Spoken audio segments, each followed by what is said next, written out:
Hello, I'm going to show you now how to join information together within an Excel file. So I have a list of first names and surnames whereby I perhaps in a separate column want to join those two names together to make full name, or maybe I want to generate a list of email addresses from the first name and the surname combined with maybe, at yourcompanyname.com or something like that. So you may hear this be described as something called concatenation. Concatenation is a geeky way of saying you want to join information together. Now there is a function called concatenate, but I'm going to show you how to do this using a slightly different method which is a bit more natural. How it works: we click in the cell where we would want the answer to be. We start off by pressing equals on the keyboard, and then I'm going to first of all click on the first item I want to bring in. Now if I were to just press enter, it's just going to say Adam in that cell. Now if I want to join Adam to Short, his surname, I press the ampersand, which on a UK keyboard is Shift and the number 7. The ampersand is an abbreviation of the word and. Now the word and, or the abbreviation of, in Excel is shorthand for I want to join two pieces of information together. So after that, if I click onto the surname, what this is going to do when I press enter, it's going to lump together Adam and Short as one word. So if I press enter, can you see Adam Short becomes one word or joined together? If I were to drag that down, can you see it does exactly the same for all of the other names? Now really, it stands to reason that really we would prefer to have a space in between the first and the surname. Well, how we do that?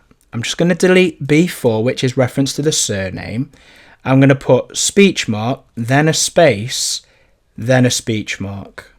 Now, anything that I put in speech marks is considered to be static text. So that means it's repetitive.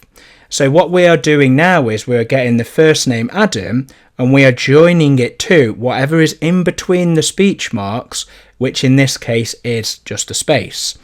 Now instead of a space, I will put a dash in there so you can see what this is doing. Now this isn't the whole story, but if I press enter, can you see that says Adam with a dash at the end? If I was to drag that down, can you see all of the names get a dash at the end of it? So if I go back in, I'm just going to double click. Instead of a dash, I'm going to put a space. Then I'm going to say and again. Click onto the surname. So the main rule of this is any two things that you would like to join together need to have the abbreviation of and in between them, and anything that you want to be repetitive needs to go in speech marks. So once I'm ready, press enter. If I now drag this down, you'll see that every single person has their first name and their surname joined together, and you get a space in between it. So just to kick it up a little gear, let's say emails in this company are the first name dot the surname, then at the end it would be at, acme.com, let's go for. So this would be equals the first name and speech mark dot speech mark, because I want a dot in between each of the first name and the surname. And do you remember any two different things we're going to join together need to have an and? Following that, I want to put on the end of this at acme.com. So I now go and again, open my speech mark, at acme.com, close speech mark.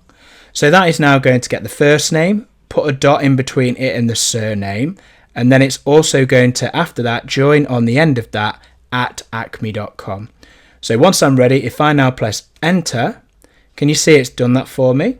If I drag this down, every single name in that list will have an email generated for it based on the first name, then a dot, then the surname, then at acme.com.